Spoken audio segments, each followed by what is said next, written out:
Could you talk a little bit about the founding of Fells Point? Yes, the founding of Fells Point was very quiet and unassuming because it started basically as a place where vessels anchored to take on cargo or to discharge cargo for the nearby tobacco plantations. And that was early or in the 18th century. As we approach the middle of the 18th century, let's say 1750 or 60, more and more activity began to take place, shipping activity took place on the Patapsco River, and this was brought about by the fact that Baltimore town and Fells Point developed as two villages, separate and a mile apart.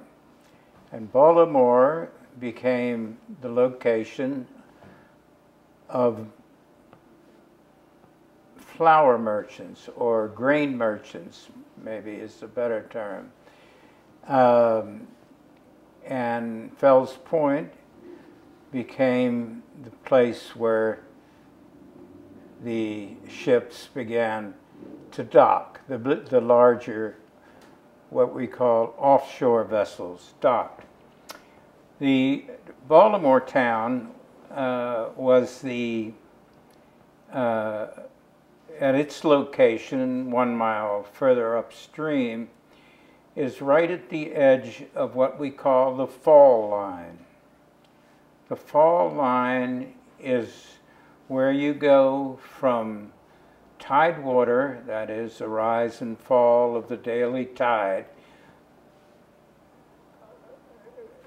to a rising hills.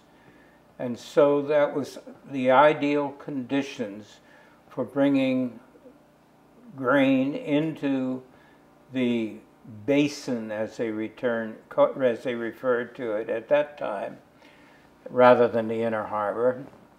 And at the basin, these small bay craft were discharged of their small cargoes of wheat or oats or barley, and by oxen cart they were carried upward through the hills to various mills that were located along the streams, the main one being Falls.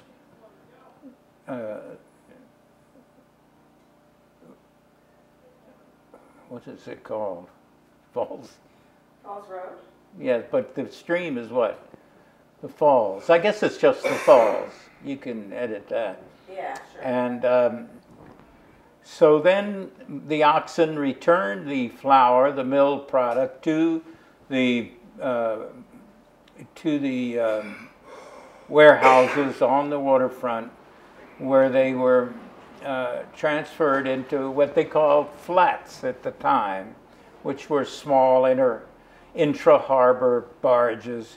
And these barges were then moved directly to vessels anchored off Fells Point, or later on as piers developed just prior to the Revolutionary War, they were loaded directly from the flats into the vessels.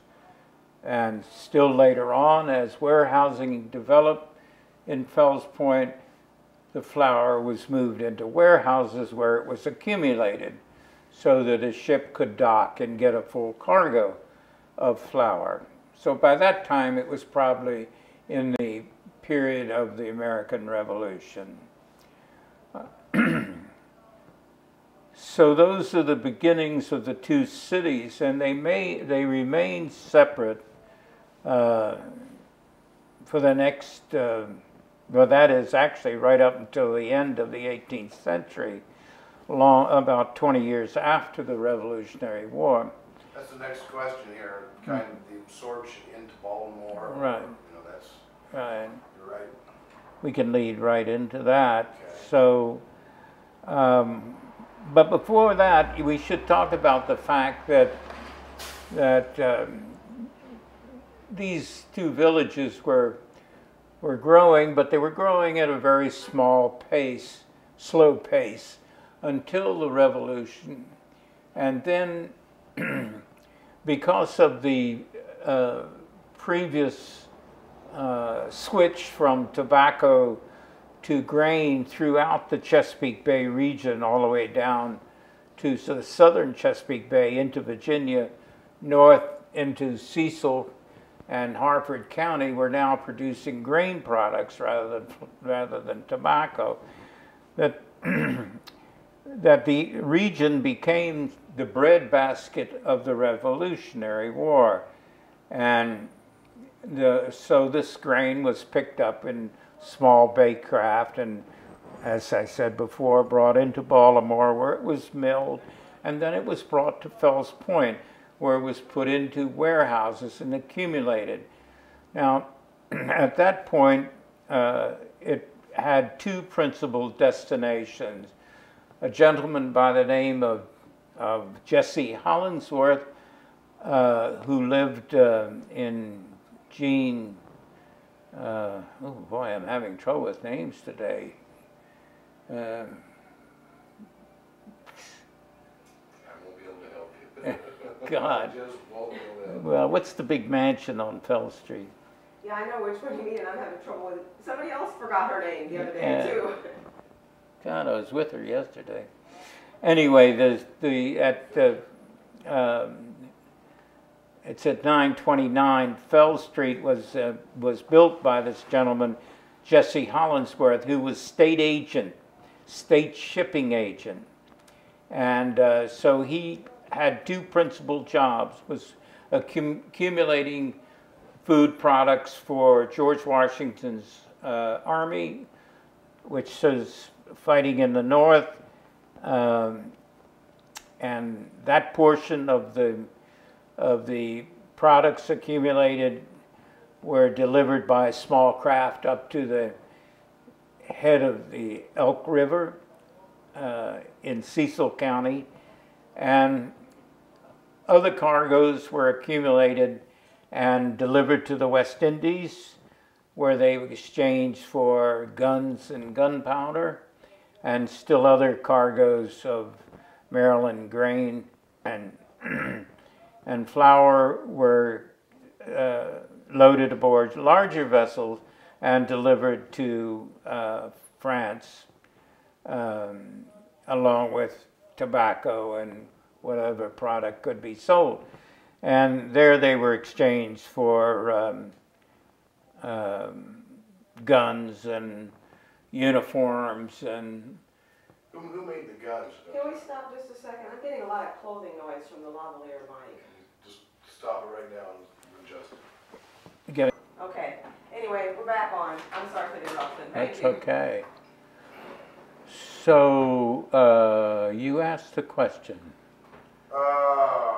Who built the guns at that time? Where was the United States getting their guns? Actually, there was some industry, some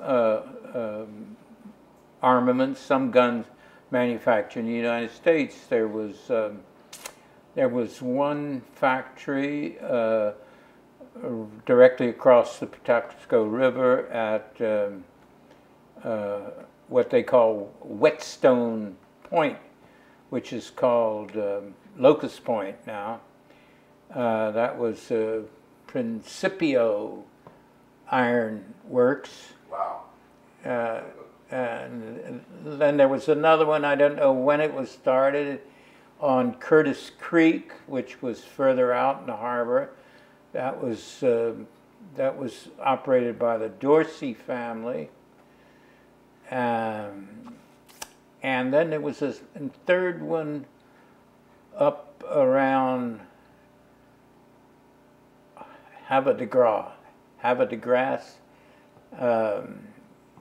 and I don't recall that name. So they didn't really have to depend a lot on European guns, because I was down in Williamsburg with Jacquie, and I saw manufacturing stocks and Harper's Ferry. I saw some guns. I didn't know if they made the entire thing, but they did the rifling and but I remember they did some of the stuff. So they were actually able to take care of themselves here without a large. Okay. Particularly, they could handle big guns because you just cast them really, and then you roll the round shot down into the after you put the powder in. So it was a rather simple mechanism, but I wouldn't go so far to say that there was a highly complex of all types of armament, you know, particularly when you get into finer rifles. That's where I was talking about. That sort of thing. I think probably this country had some dependence on France and England, but it's a good study. Actually, I'm not too sure about that. But going back to Fells Point, during the Revolution, of course, this position as the logistics center for the Revolution was a very important factor in the growth of not only Baltimore, but Fells Point. And this was further accelerated by the fact that the little port complex at the head of the Patapsco River was the only major port that was not conquered or taken by the British, so that it gave it an even larger boost as far as growth is concerned during the Revolution. So I would, you know, if you were discussing the history of Fells Point / Baltimore over a long period of time, I think you could go back to the first house, but actually the Revolution is the time that changed it from just another small town, another small roadstead, into a major port. And that growth continued after the war, after the Revolution, for a number of reasons. And as Fells Point grew as the deep water port for the region, it became, the population grew, and it became more and more of a separate town, and a town with some power, because there were a great number of merchants here in Fells Point. In addition to the merchants, there were a number of very successful boat builders, shipbuilders, and of course there was a large supporting trade of artisans who supported that very important industry, shipbuilding. And and though the city of Baltimore, or the town of Baltimore, I should say, had a greater concentration of wealth because the village was made up of merchants who dealt, of course, with flour and specie and the more tangible aspects, or maybe you call it the more intangible aspects of wealth. The well-to-do merchants of Baltimore, led by the Smith family, became quite jealous of the growing Fells Point and the growing independence of Fells Point. So in 1796, after several tries and after some definite protests by Fells Pointers, the greater influence and wealth of the of the Baltimore group allowed them to introduce a charter and have it passed Maryland's legislature at Annapolis and to become law. And so in January the 1st, 1797, the city of Baltimore came to exist. And the merchants, I might add, who were so successful in this charter that they got through, that the way that they established it reduced Fells Point to practically being a medieval type vassal to the city, and they did this by setting up two things. First is the Fells Point having more working class people, more middle class, and other, you might say, non-wealthy people. They could control the vote by a stipulation that said that to vote in any kind of an important election, you had to have property valued at $500 or more, or about in that range. They also Baltimore also controlled the Fells Point vote by having 6 political wards in Baltimore and just 1 in Fells Point. So whenever a citywide issue came up, you had 6 times the power in Baltimore that you had in Fells Point.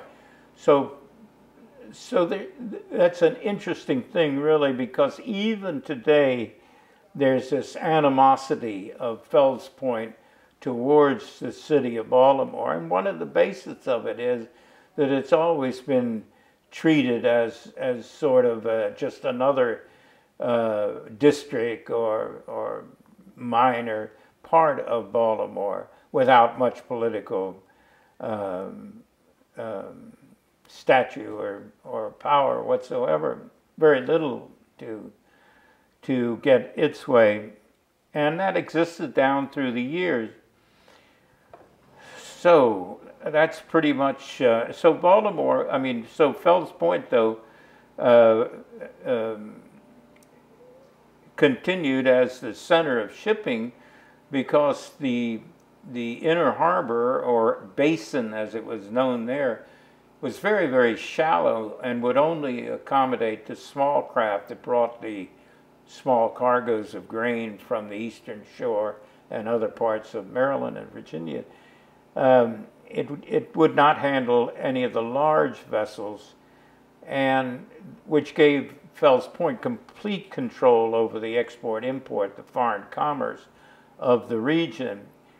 And you go back a step back a moment, and that really was what caused so much of the concern from the merchants, were that they didn't have control over the area to which they were completely dependent upon before it became part of Baltimore. So that was the situation as of 1797, has remained that ever since. The relatively speaking, though the growth in commerce in Baltimore/Fells Point was constant and upward throughout the 1780s after the Revolution and up through the early 1790s. As soon as the British, or I should say when the British, when England went to war again against the French, there had been a lapse between 1783 at the end of the American Revolution, when the French fought alongside us. until 1793, and then the British declared war on the French again. And from that time on, straight through to 1815, which would be the end of the War of 1812, there was war between France and England. Of course, when Napoleon took over in, I think it was 1796, the war became much more intense throughout Europe. But it was important to Fells Point because it also became, because there was wide effects of the war in the West Indies. Basically, what had happened over the years was that the various European nations that owned the islands and possessions, had their possessions, as they were called, in the West Indies, had developed these very fancy, or I shouldn't say fancy, but very prosperous plantations for the production of sugar and coffee, principally. And they had been so successful that actually the islands produced very little except sugar and coffee. And the labor, of course, throughout the West Indies at this time was slave labor. Haiti was the largest island, owned by France, and there was a slave insurrection there in 1793, and 500,000 slaves rose up against the French nation. Of course, the French, it was a very interesting situation because the French colonials were forced to flee Haiti, many of them, and many of them came to Baltimore. I think it was in 52 ships, actually, in 1793, which gave a very definite flavor of France to Baltimore. It wasn't the first injection of French influence into Baltimore, actually, because the French armies had passed through Baltimore, and a number of the merchants who came with the French army during the Revolution had stayed here. So anyway, because of this disruption of traffic between the West Indies and Europe. Oh, yes. Were the Haitians successful against the French in overthrowing them? Eventually, yes. Okay, so how many French died? You have just a round number, I guess, or this is for my own personal curiosity. Well, there was. I can't give you any casualties. I can say there was a lot of. It was an insurrection. It was. Beaten back down again by the French. The French retake Haiti. Never. Really? Haiti's been free ever since. Wow. Okay, that's the answer to my question. And but there was. It was a very rich island, and and because. So many of those French West Indies and the British right. Virgin Islands, and then Haiti, I didn't know that they struck their independence then and kept it ever since. Yeah. Wow, I never knew that. That's interesting, and it's interesting. The problem was that the insurrection was so cruel and complete that the whole island was burned up, almost, devastated. Was Haiti just one of the big, like a lot of them, the spice, where they're making all their money too? So yeah, they really lost monetarily. It was a very prosperous island. So French economically dropped because of that insurrection. Right. Okay. And the worst part of it is that Haiti, 200 years later still hasn't, 210 years later, still hadn't recovered. In other words, it's still a poor island where it was in 1793 when it had the insurrection. It was a very rich island. But from Fells Point's standpoint, all of this, these problems in the West Indies were tailor-made for prosperous activity here in Baltimore and Fells Point. And because the direct trade between the West Indies, because there was still a lot of, maybe the trade in Haiti eventually fell off, but there was still a lot of islands producing a lot of coffee and a lot of sugar, and so because of blockades and war at sea in the Mediterranean and in the North Sea and off the French coast, trade between the islands and Europe was pretty much disrupted. So that was replaced by Americans. And though the various ports from New England all the way to Charleston participated in the West Indies trade at more and more at that time, it just happened that because Maryland and Virginia was a source of food, because not only had the war disrupted the trade with Europe, but also these islands, where they were producing a tremendous amount of coffee and sugar, they weren't producing basic food products, so there was starvation on the islands.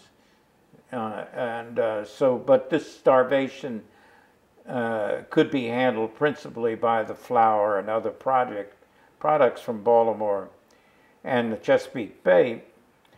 So this put this region in more or less, as far as trading with the West Indies, in the catbird seat.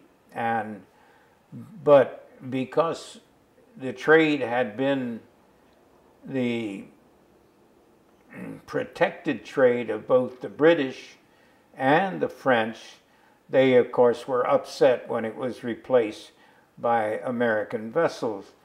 And this is an important point in the history of Fells Point, because it was in 1793 that these small bay craft that had been hauling the grain, say from the from the Chesapeake Bay up into the mills of Baltimore, became larger and larger until they were 200 feet, and they now carried the flour from Fells Point down to the West Indies.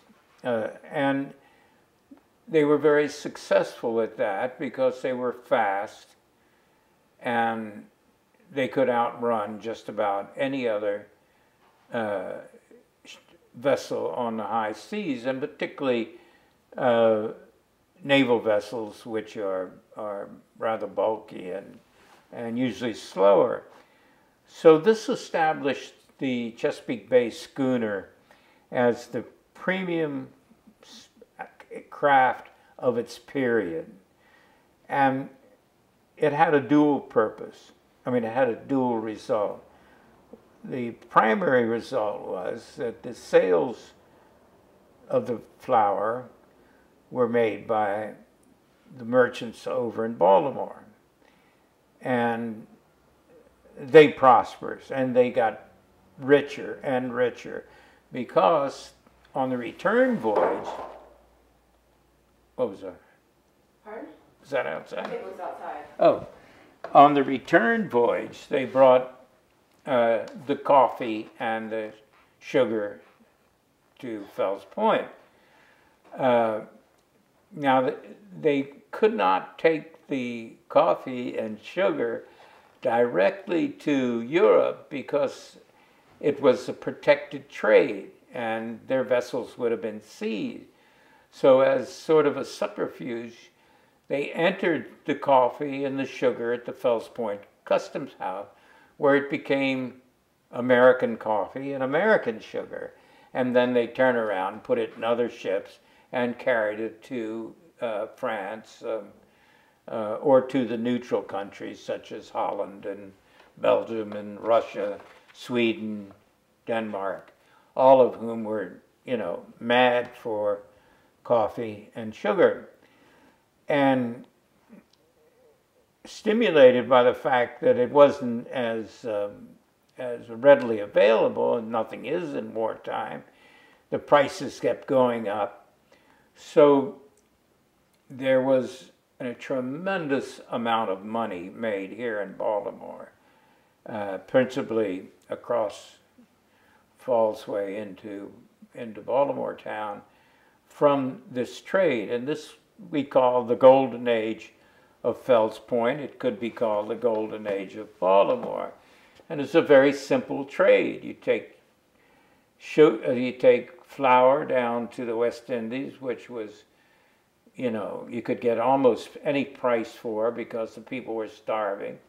And you brought back coffee and sugar and carried it to Europe, where you could get very high prices because people needed coffee and sugar. So the port grew and the city grew very, very rapidly between 1792 and, I guess maybe 15 years later, toward maybe, let's say, 1805, where the British and the French just got tired of losing their wealth to Little Baltimore and Little Fells Point, so they started taking, they took a great number of ships wherever they could get them, not only the ones from Fells Point, but also the ones from New England and Philadelphia, New York, and everywhere else. However, if you examine the statistics of the number of ships taken, you can see that the number taken from Fells Point were, though there were a great number of them that went down there, the actual percentage of the vessels taken was very limited because of their speed.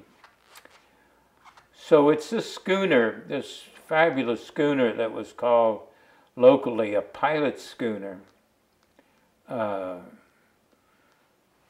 because it had originally developed as a small craft, as a pilot boat, and then that was in, say, 1740, 1750. Then when the grain trades developed into Baltimore, it became a slightly larger cargo vessel, maybe 44 feet overall in length. And even though it was no longer used as a pilot boat, it kept that name as a pilot boat schooner. And it was the principal craft on the Chesapeake Bay from... What's the difference between she's got here a Baltimore clipper ships and schooners? What's the difference between a clipper and a schooner? Is it the same boat? Well, the name pilot schooner is what the builders and everybody referred to them as here. The name Baltimore Clipper is a name that some journal or newspaper attached to them sometime around 1830 or 1835. There's always a journalist out there who comes up with a slick name for a vessel or a cocktail. This was a pilot schooner, and that's it. That's the real name of it. That's the authentic name, yeah. Okay. But it, you know, when you're talking history, you call them a pilot schooner, but obvious, so that the public knows what you're talking about. These big ones that I'm referring to now, these 110 and 125 foot ones that had a burden of 200, 250 tons. were the ones that were called Baltimore Clippers, starting, after the War of 1812. They are also the ones that became the privateers and the blockade runners during the War of 1812. But the French had given them that role, actually, had bought a great number of them in Fells Point, and where they were used not only to capture American, and particularly specifically Fells Point, grain haulers, they were also used as privateers by the French against the British during that same period. So as a result of this rapid rise in commerce out of Fells Point and into Fells Point due to the wars between France and England and Europe, Fells Point became a very, very important port at that time, of course, part of Baltimore. It had established itself as one of the leading shipbuilding areas in the nation. And so naturally, when George Washington, who was president, decided to establish a navy, one of the first vessels, one of the first ships built for the Navy was built just east of here on the Patapsco, and it was the USS Constellation.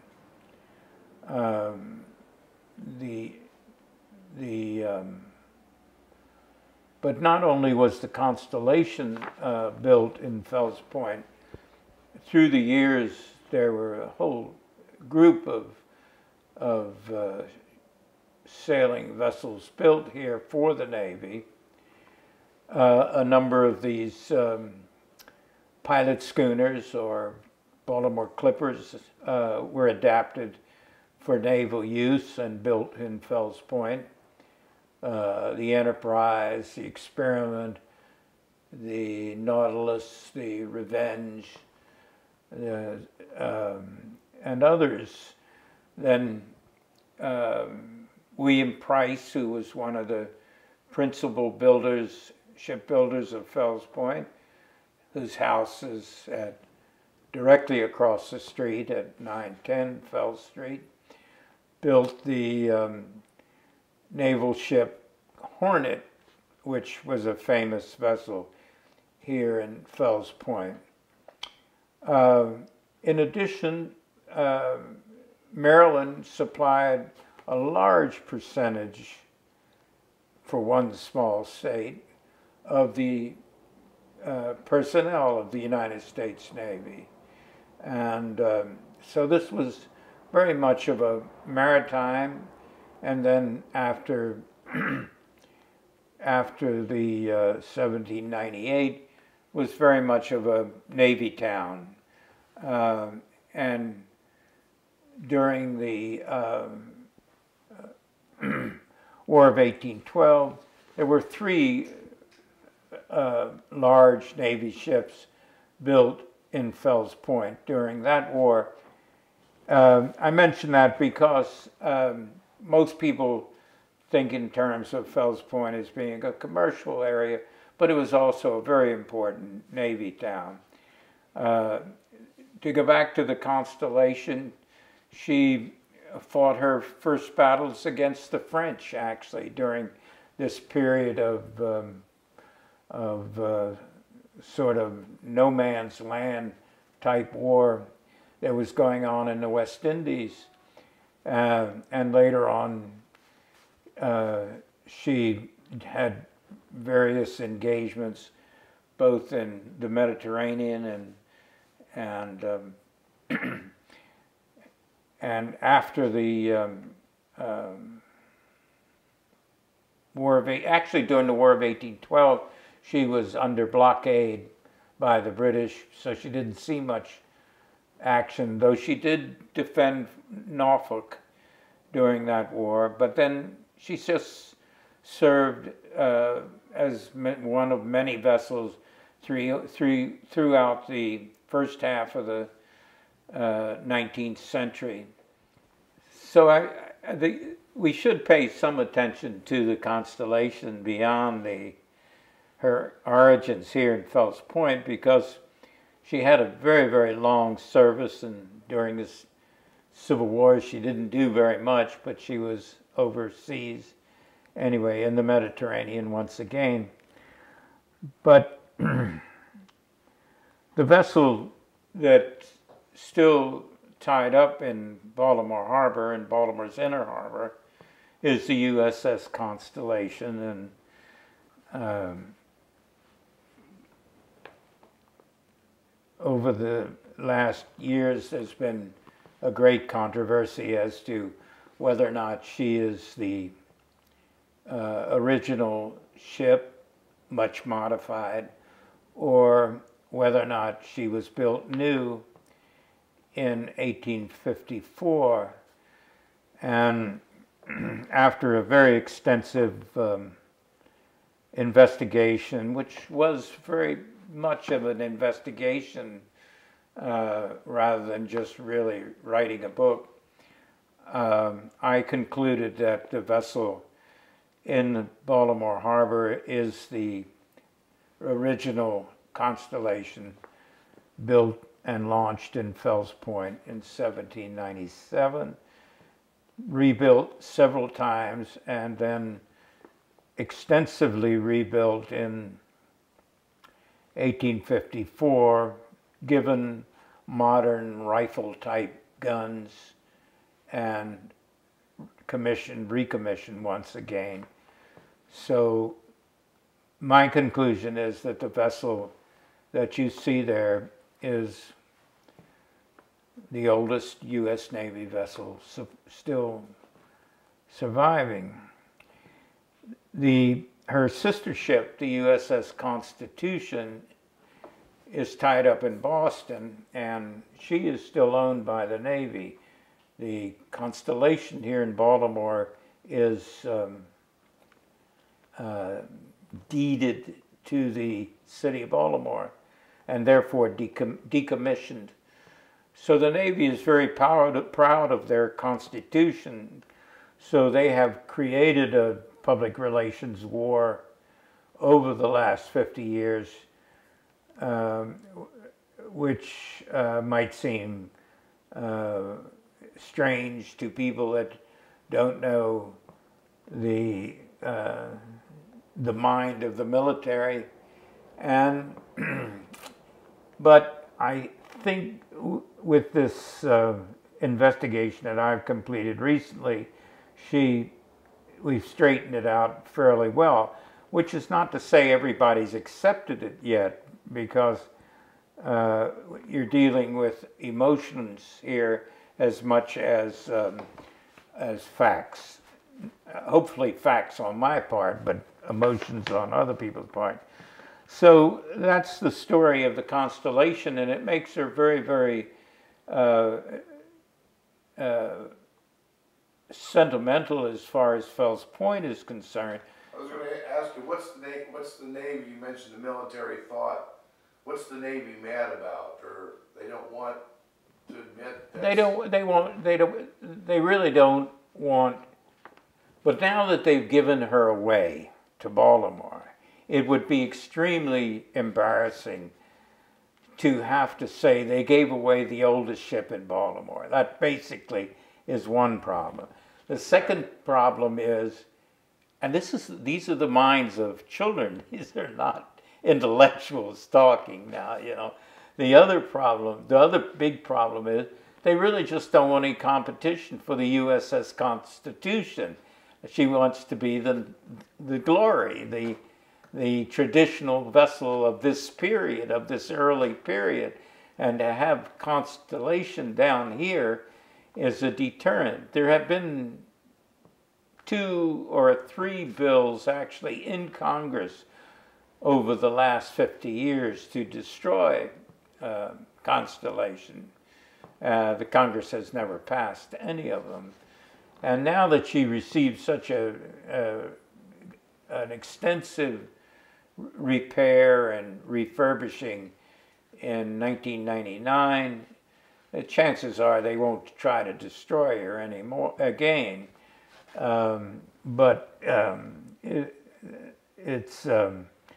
It's really a very strange story because it is so ridiculous. Had I known when I wrote this book about the Constellation that there was going to be such a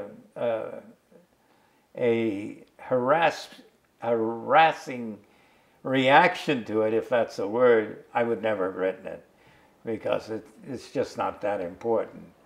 But once it's out there, you got to defend it, and so it takes a great deal of time to do that. But anyway, to move on from the Navy to Fells Point, the Navy only had about 20 vessels, I guess, during the War of 1812, and the British had maybe altogether, certainly not in the north, not in the off the American coast, had about 400 major vessels. So it fell upon the American privateers to do a great deal of the harassing of the British. And of course, you know, the British Empire has always depended upon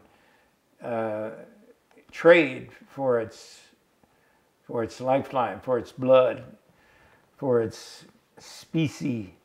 And so these lines of trade were open and available, and so American privateers during the war of 1812 were very, very aggressive. The most successful ones were the ones out of Fells Point, because they were these schooners, and you must get some pictures of them, by the way. I mean, there are some beautiful models in the new Maritime Museum, but there are also some paintings up on the walls, though they're not the original ones there. But the the Maritime Museum in Greenwich, England, and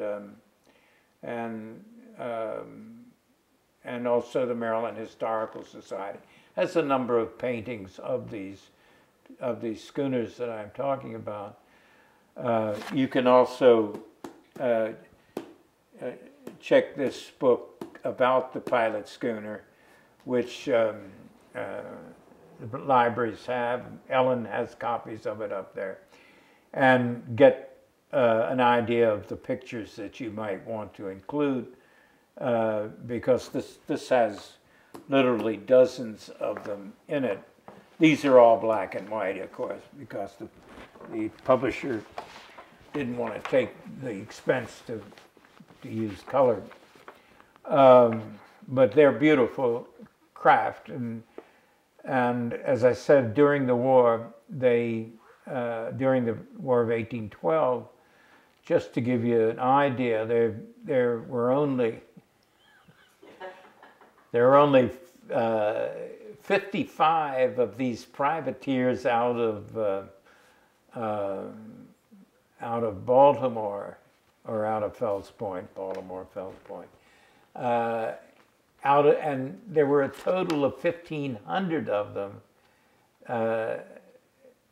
that were commissioned out of the United States altogether during the war. But those 55 out of Fells Point, these marvelous schooners,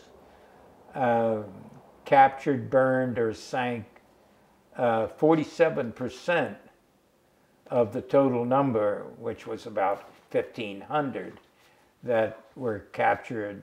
And this is a rough estimate because, you know, they didn't really have ways of analyzing or getting statistics at that time.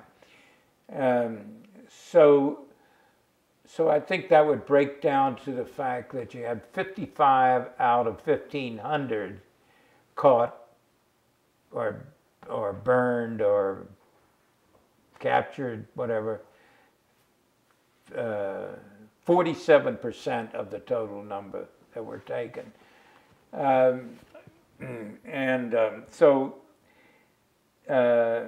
This was the great, the great hoorah of the pilot schooner.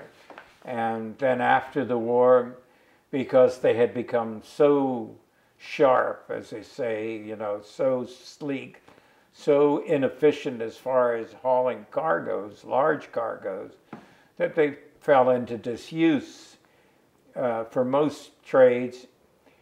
But on the other hand, two other trades developed after the War of 1812, and one of them was the illicit slave trade in Africa, which the schooners were used very, very successfully. Not necessarily built in Fells Point, as a matter of fact, built at this time all over the world, because their models and drawings of them were available. And then they were used widely in the opium trade between India and China, and that trade started in the early 1820s and continued right on until, I guess, 1860 probably. So you had a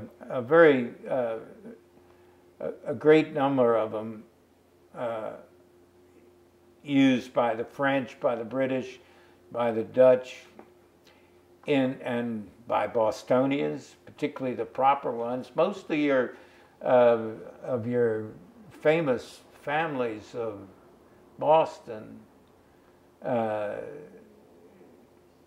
most of them, but several, like the Nye family, the Cushings, the Forbes, and I can't think of any others at the moment, made their fortunes by selling opium to the Chinese.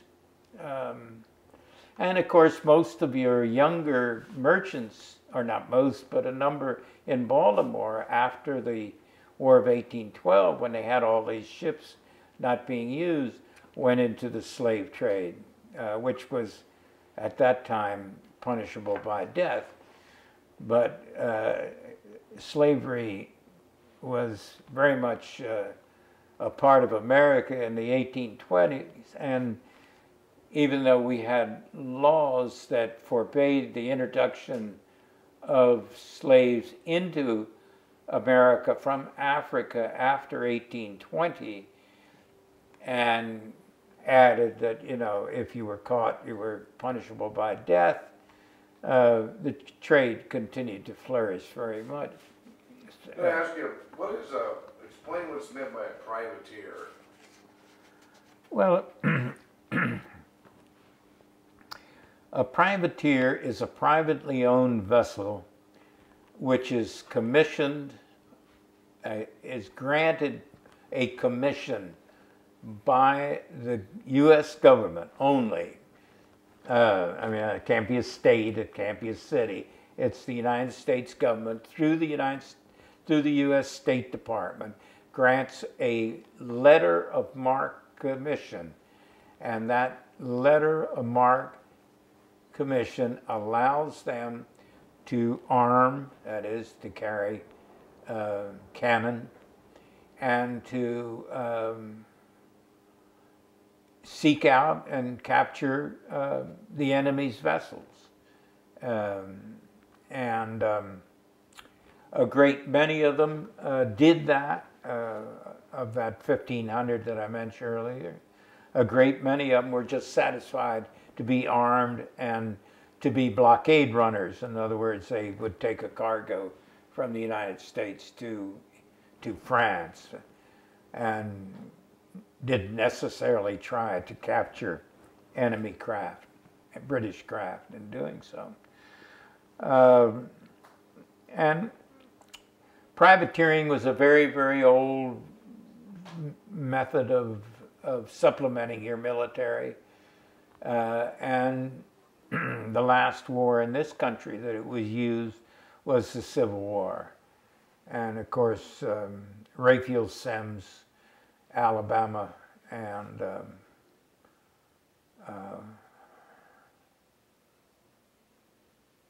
Sumter were letter of marque vessels, and the Confederates particularly commissioned a lot of vessels to be privateers. And then by international treaty, it came to an end around the middle of the 19th century. So that that touches on the maritime aspect of Fells Point, which of course became the center of privateering, without discussing the military end of it, particularly the Battle of Baltimore, which I'm sure PJ can cover pretty well. I might add that the reason that, or certainly an important reason, that the British attacked Baltimore was that they referred to Fells Point as the den of thieves or the den of pirates because of the success of its privateers during the War of 1812. If you could tell us the story of Alex Brown and Brown's Wharf that Ellen says you knew. I'm not sure what she's referring to. Well, apparently Alex Brown was not your most wonderful ethics, civic-minded person. It takes a while before anyone becomes a human being. They got to be rich and fat and successful first. Did you know that? A lean, hungry man is not a good citizen. Just quickly, you don't have to spend a lot of time on it. I'm trying to collect my thoughts. He was a trader, right? And he built. Well, you know, one of the so-called attribute that, for instance, our buddy Bush talks about all the time is patriotism. Patriotism was not a front and center sort of condition in the 19th century. You know, people protected their homes. People were forced to go fight for their country. And going into battle, you may have gotten a good shot of whiskey or rum and a fevered speech to do it for God and country, but the idea of patriotism as a way of life or as an important attribute of everyone's life, I think is more of a 20th century or development, and I think that you know, as without getting into politics today, you can see how destructive it can be if you use it as a weapon, which our current president is doing. But to take that point and go back to Alexander Brown, during this war that we were just talking about, the War of 1812, the Duke of Wellington's army was what they call fighting the War of the Peninsula, which was in Portugal and Spain, and they didn't have sufficient food supply, so they needed this same Maryland, Virginia grain that we're talking about. So the Duke instructed the Royal Navy to issue licenses to certain individuals to give them free passage, because every American ship, of course, was subject to capture once the war started. War of 1812 started in June of 1812, and Mr. Alex Brown and a number of other people, number of other merchants all over the country got these licenses, and they would, you know, load a cargo of grain, and if they got stopped by the Royal Navy en route to a Spanish port, they could pass freely.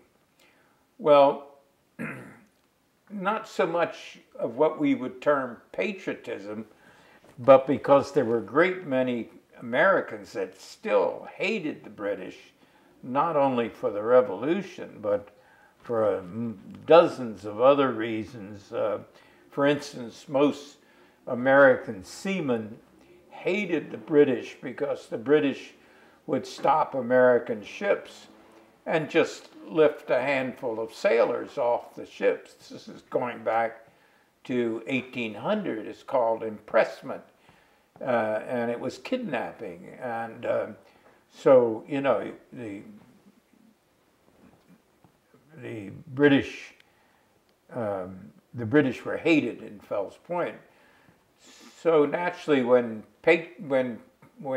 mariners like Joshua Barney, who was a famous Fells Point hero of the Revolution, and then later on in the War of 1812, when he would come across an American ship that had a license, you know, he would just bring it in as a trader. Even it wasn't an American license; it was a license granted by the Royal Navy. So he'd bring the ship in as a prize, even though it could have been right out of Fells Point. So Alexander Brown participated in that trade a great deal. The other thing that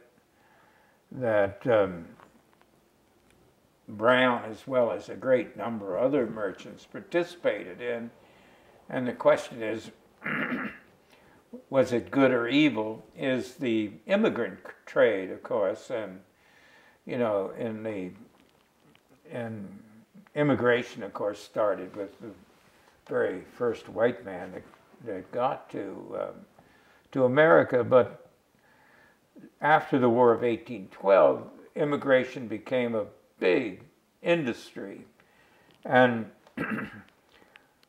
where we tend to now to have to give it a sort of a aura of emotion or sentimentality, and, you know, actually the owners of vessels considered immigration cargo, immigrants as cargo, and so the trade was a very harsh business, where you an Alexander Brown ship could take, let's say, tobacco or some other product to England, as an example, to Liverpool. And in Liverpool, he had one of his sons there, and the son would have agents in Germany, and they would corral a cargo of people, and they'd transfer them up to Liverpool, and not by coercion so much as PR and other tactics. These people would immigrate, you know, they become immigrants, and more often than not, they didn't have any money.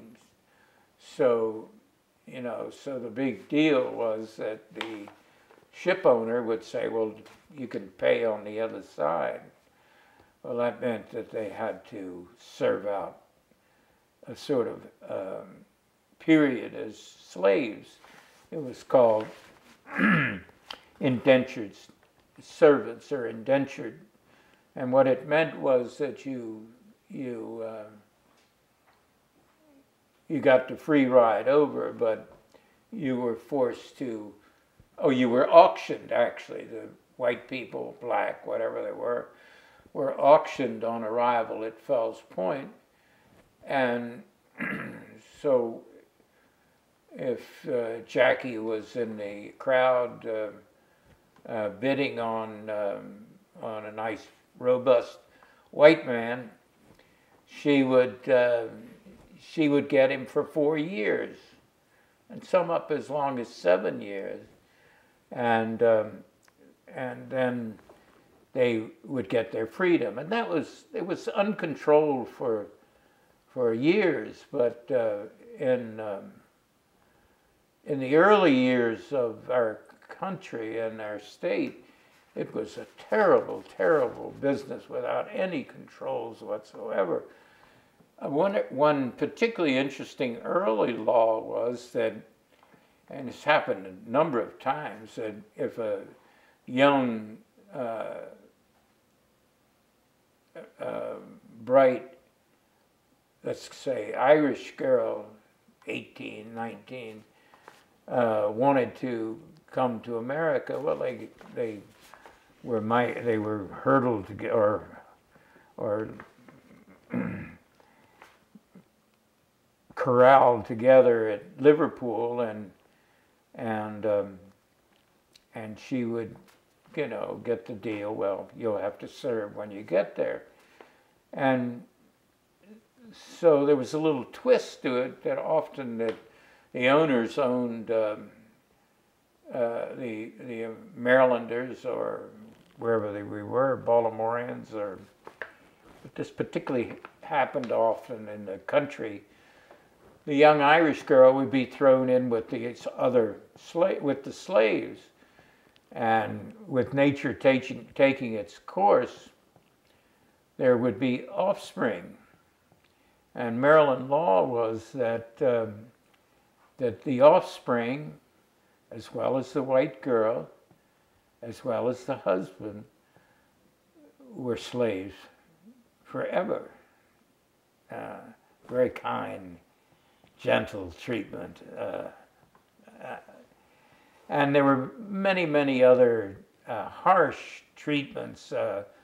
Another one was that if a family was on an Alexander Brown ship or any other ship in the in the immigrant business, if the breadwinner died on the way over, and the death rate was very high because of they fed them dishwater and they had insufficient blankets, and disease was wild and everything. But if the breadwinner died on the way over, the wife and the children had to pay his fare. So that meant that his term was added to their term. And then, of course, the children and the mother could probably often were broken up and sold separately. This was particularly harsh all over the United States, not just at Fells Point. During the post, as I say, there were no rules at all while we were a colony of Britain. But then, after we became a nation, there were, due to the political power of the immigrants themselves, like the Germans had their German societies, and the Irish got their Irish societies, and Polish had their Polish societies once they got here. Gradually you've got, some reforms and some legislation came very, very slowly. And it wasn't until, you know, I think in the 1880s that the contract labor redemption law was actually was not repealed, it was passed, making it illegal. And down here at Fells Point, of course, a lot of these women couldn't pay off, and you know, who came from broken families, husbands dead, and the women would be, and their children would be thrown into a barge on the waterfront here, and where they were incarcerated until such a time as they died, or as somebody brought up their contract. Fortunately, the Catholic Church became quite powerful in Fells Point, and there were specifically 2 or 3 priests who really brought about a lot of reform in the immigration trade here in Fells Point, and built such things as orphans' homes and agitated for reform. Baltimore was the center, was the first, I'm not much good on religious terms, what do you say? Diocese in America, so it had special strengths and power, and so there were far more Catholic priests, and there weren't very many, but there were far more in the Baltimore region than there were in anywhere else.